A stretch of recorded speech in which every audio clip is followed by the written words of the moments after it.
Assalamualaikum warahmatullahi wabarakatuh.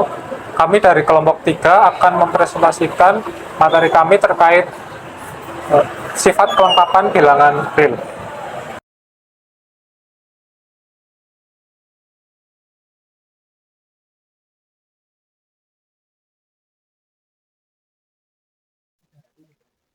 Langsung saja kita ke definisi 2.3.1. Misalkan S adalah subhimpunan tak kosong dari bilangan real, maka terdapat 3 kondisi.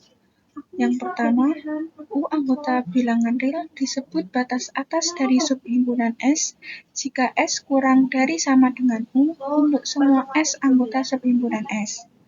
Kemudian yang kedua, W anggota bilangan real disebut batas bawah dari subhimpunan S jika S lebih besar sama dengan W untuk semua S anggota subhimpunan S.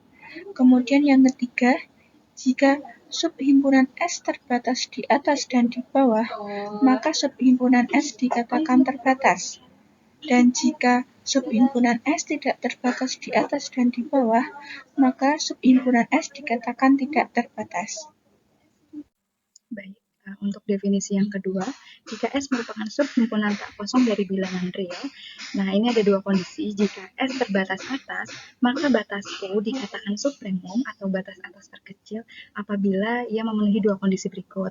Yang pertama, U itu merupakan batas atas dari S, dan jika terdapat sembarang batas atas, kita katakan V, maka U-nya itu harus lebih kecil sama dengan dari V.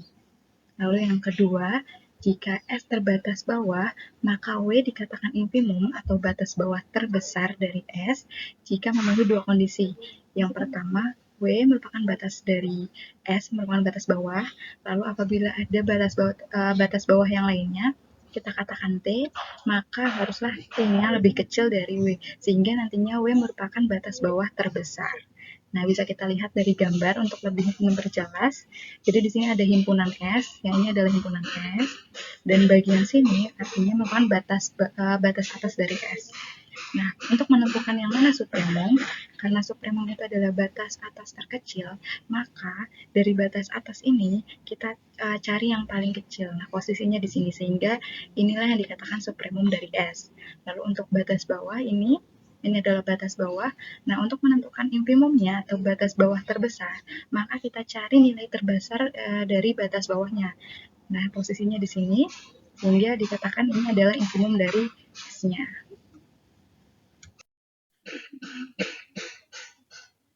Yang selanjutnya, lemma 2.3.3. Bilangan real U adalah supremum dari subhimpunan tab kosong S dari himpunan bilangan real jika dan hanya jika U memenuhi kondisi berikut, atau dinotaskan sebagai supremum S sama dengan U ketika memenuhi 2 kondisi. Yang pertama, untuk semua S anggota S besar, S lebih kecil atau sama dengan U. Yang kedua, jika V kurang dari U, maka terdapat S aksen anggota S besar sedemikian sehingga V kurang dari S aksen. Maknanya, jika bergeser ke kanan dari S, berapapun kecilnya ke U, pasti ada setidaknya satu anggota S besar yang berada di kanan S. Jadi, kedudukan U sebagai batas atas terkecil itu benar. Nah, kemudian lemma 2.3.3 ini akan diperjelas melalui lemma 2.3.4, di mana suatu batas atas U dari suatu himpunan tab kosong S dalam himpunan bilangan real merupakan supremum dari S besar jika dan hanya jika untuk setiap epsilon lebih dari 0 terdapat suatu S epsilon anggota S besar sedemikian sehingga U dikurangi epsilon kurang dari S epsilon. Nah, untuk ilustrasinya ada di sebelah kanan. Di sini adalah letak U, kemudian dikurangi dengan sebuah epsilon yang dimana epsilon ini memiliki nilai lebih dari 0 atau bernilai positif. Ketika U dikurangi epsilon, maka ada suatu S epsilon di sebelah kanan U dikurangi epsilon, sehingga U dikurangi epsilon kurang dari S epsilon.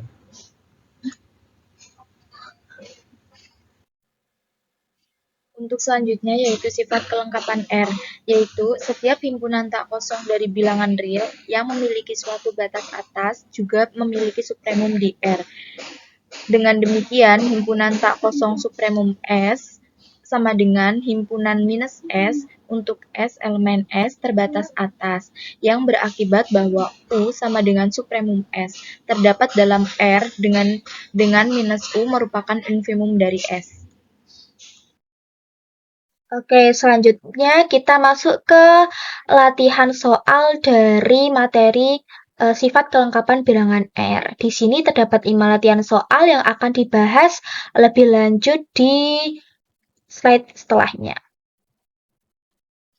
Baik, selanjutnya kita langsung masuk ke latihan soal yang pertama. Di sini terdapat soal yakni misalkan H didefinisikan dengan X anggota bilangan real di mana X lebih dari 0, apakah H mempunyai batas bawah, apakah H mempunyai batas atas, apakah infimum H ini ada, dan apakah supremum H ada. Jika ada, tentukan infimum dari H dan supremum dari H. Nah, untuk penyelesaiannya yang pertama, karena X-nya ini lebih dari 0, kita tahu dari definisinya, maka 0 merupakan batas bawah dari H. Jadi, hanya ini terbatas di bawah. Lalu, apakah infimum hanya ada? Karena 0 merupakan batas bawah terbesar, ini kan terlihat ya. Sehingga infimum dari H itu 0. Ini bisa dibaca karena X-nya lebih dari 0 untuk setiap X anggota H, maka 0 terbatas, maka 0 merupakan batas bawah dari H, jadi H terbatas di bawah, dan 0 merupakan batas bawah terbesar, sehingga infimum H-nya 0. Nah, selanjutnya kita akan membuktikan apakah himpunan hanya ini memiliki batas atas dan juga apakah supremum hanya itu ada. Nah, kita misalkan dulu bahwa hanya memiliki batas atas. Karena kita memisalkan hanya itu memiliki batas atas, yakni kita katakan bahwa batas atasnya itu A, maka hanya ini akan lebih besar dari X. Karena ini kan batas atas ya, untuk setiap X anggota H. Lalu tetapi terdapat A plus 1 yang juga masih anggota dari himpunan H. Karena A plus 1 ini jelas lebih besar dari A dan juga lebih besar dari X, maka A plus 1 ini lebih besar dari A. Dan ini kontradiksi dengan A sebagai batas atas. Jadi pengandaian salah dan haruslah H tak memiliki batas atas. Karena H tidak memiliki batas atas, maka supremum dari H-nya juga tidak ada. Sehingga infimum dari H-nya ini kita ketahui bahwa nilainya tadi 0, dan H tidak memiliki supremum, atau bisa kita tulis bahwa supremum dari H-nya itu positif tak hingga.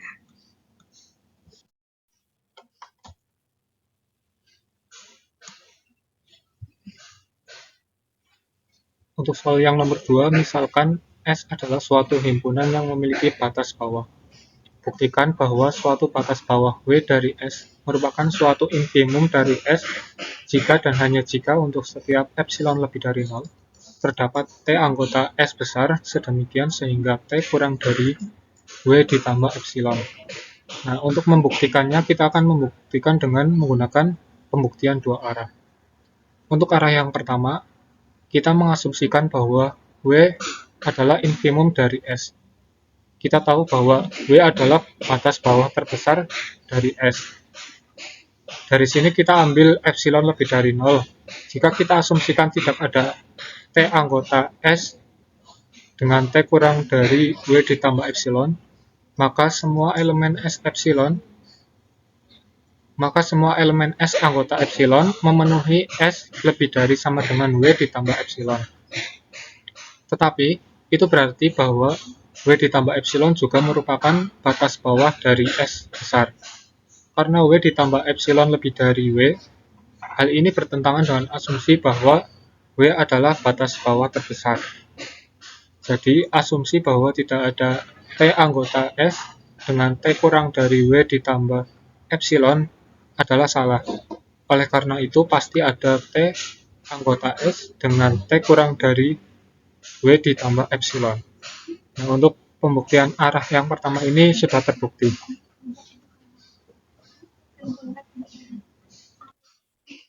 Selanjutnya, untuk arah yang kedua, kita mengasumsikan bahwa W adalah batas bawah dari S yang memenuhi untuk setiap epsilon lebih dari 0. Kita mempunyai T anggota S dengan T kurang dari W ditambah epsilon. Kita ingin menunjukkan bahwa W adalah batas bawah terbesar, yaitu untuk setiap batas bawah L dari S, maka akan berlaku L lebih kecil atau sama dengan W. Oleh karena itu, kita akan mengambil suatu batas bawah L dari S. Jika kita mengandaikan L lebih besar dari W, maka pilihlah epsilon L dikurangi W lebih dari sama dengan 0. Nah, sedangkan menurut asumsi ada suatu T anggota S besar sedemikian sehingga T kurang dari W ditambah epsilon. Kemudian kita substitusikan epsilon L dikurangi W ke dalam perpitaksaan ini menjadi T lebih kecil dari W ditambah L dikurangi W.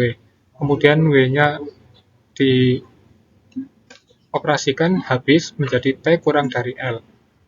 Nah, kita memperoleh T kurang dari L. Tetapi karena L adalah batas bawah, semua elemen S anggota S besar harus memenuhi S lebih besar dari atau sama dengan L. Hal ini mengakibatkan adanya kontradiksi dengan pernyataan sebelumnya. Jadi, tidak mungkin ada batas bawah L yang lebih besar dari W. Dengan demikian, terbukti untuk arah yang kedua. Karena arah yang pertama dan arah yang kedua sudah terbukti benar, maka terbukti bahwa W adalah infimum dari S. Oke, selanjutnya kita lanjut ke latihan soal yang ketiga. Di sini soalnya berbunyi, misalkan S adalah himpunan bagian tak kosong dari R atau bilangan real yang dibatasi di bawah. Buktikan bahwa infimum S sama dengan negatif supremum dari negatif S untuk S anggota bilangan real. Penyelesaiannya, di sini kita punya bahwa S itu tidak sama dengan himpunan kosong. Sehingga S itu subset R dan S itu terbatas di bawah dari R. Nah, akan ditunjukkan bahwa infimum S itu sama dengan negatif supremum dari negatif S untuk S anggota R. Nah, di sini kita misalkan X-nya itu infimum S atau infimum S-nya ini kita ganti X. Akan ditunjukkan bahwa negatif X itu sama dengan supremum dari negatif S, di mana S itu anggota R. Atau negatif X ini tuh sama dengan supremum S aksen. Nah, X sama dengan infimum S, maka memiliki arti yang pertama bahwa X itu merupakan batas bawah S, dan T adalah batas bawah S, sehingga T itu kurang dari sama dengan X. Yang pertama, di sini kita mempunyai fakta bahwa X itu adalah batas bawah S. Nah, artinya X itu kurang dari sama dengan S untuk semua S anggota himpunan S.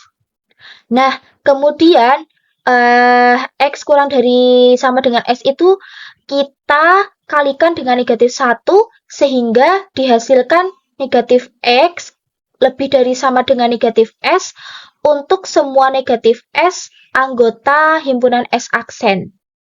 Jadi, negatif X itu adalah batas atas dari himpunan S aksen. Yang kedua, kita misalkan W itu sebarang batas atas himpunan S aksen. Nah, artinya W itu lebih dari sama dengan negatif S untuk semua negatif S anggota himpunan S aksen. Di sini kita akan menunjukkan bahwa W itu lebih dari sama dengan X. Ini ya teman-teman, sehingga didapatkan bahwa W itu sebarang batas atas himpunan S aksen. Artinya, W lebih dari sama dengan negatif S untuk semua negatif S anggota himpunan S aksen. Nah, dari slide sebelumnya itu kan diketahui bahwa W itu lebih dari sama dengan negatif S. Kemudian di sini kita kalikan W lebih dari sama dengan negatif S itu dengan negatif 1. Sehingga dihasilkan negatif W kurang dari sama dengan S untuk semua S anggota himpunan S. Artinya bahwa negatif W itu merupakan batas bawah dari himpunan S. Nah, karena negatif W itu batas bawah dari himpunan S, maka di sini diperoleh bahwa X itu sama dengan infimum S. Sehingga kita dapat fakta bahwa negatif W itu kurang dari sama dengan X. Akibat dari ini itu adalah negatif X kurang dari sama dengan W, maka W itu lebih dari sama dengan negatif X.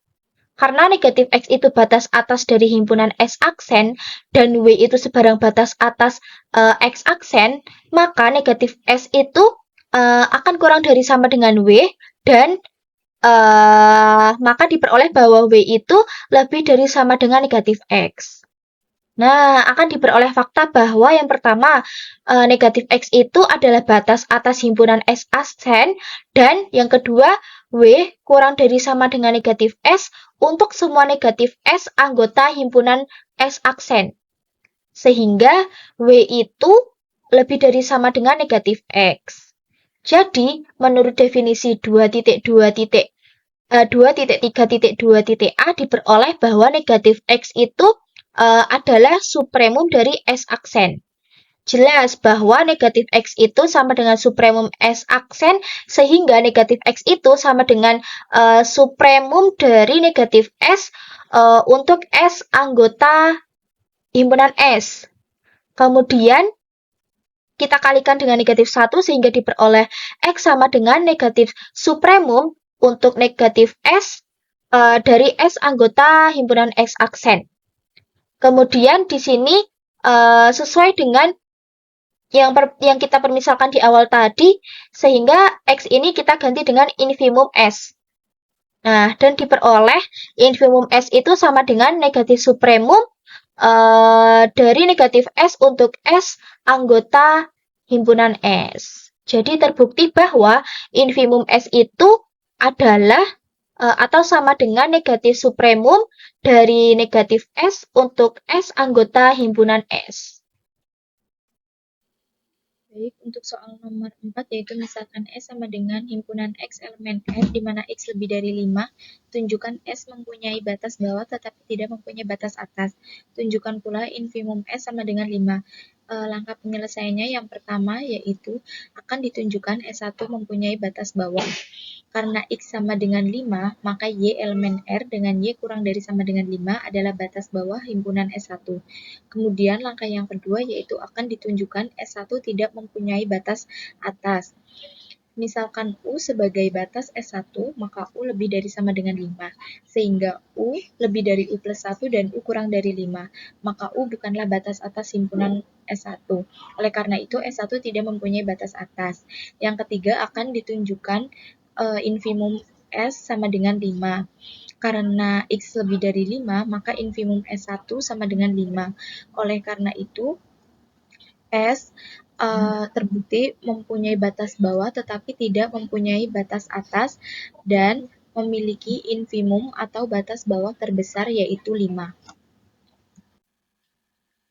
Selanjutnya untuk nomor 5, misalkan S adalah subset dari bilangan real tidak kosong, tunjukkan bahwa U anggota dari bilangan real adalah batas atas dari S jika dan hanya jika kondisi T anggota bilangan real dan T lebih besar dari U mengimplikasikan bahwa T bukan anggota dari S.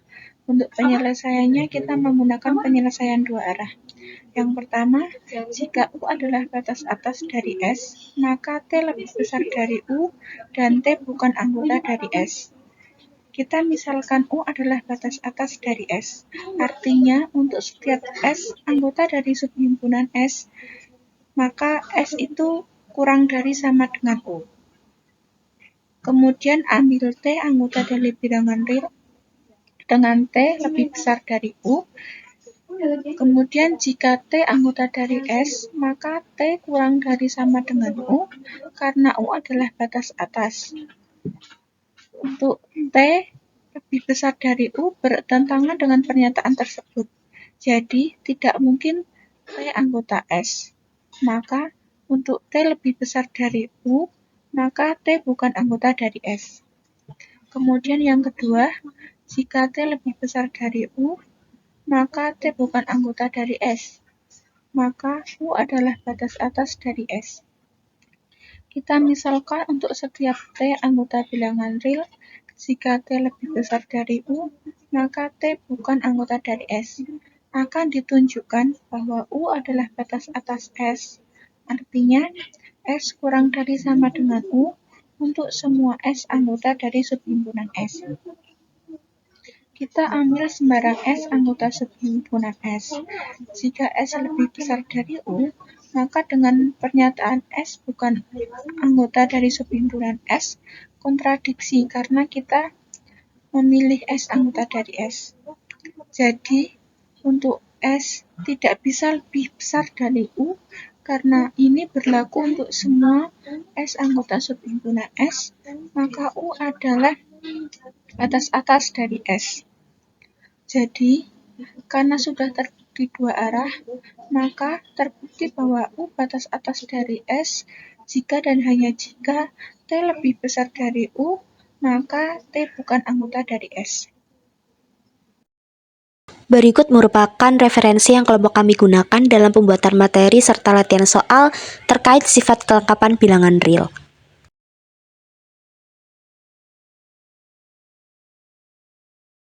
Dan pemaparan materi dari kami kurang lebihnya mohon maaf. Wassalamualaikum warahmatullahi wabarakatuh.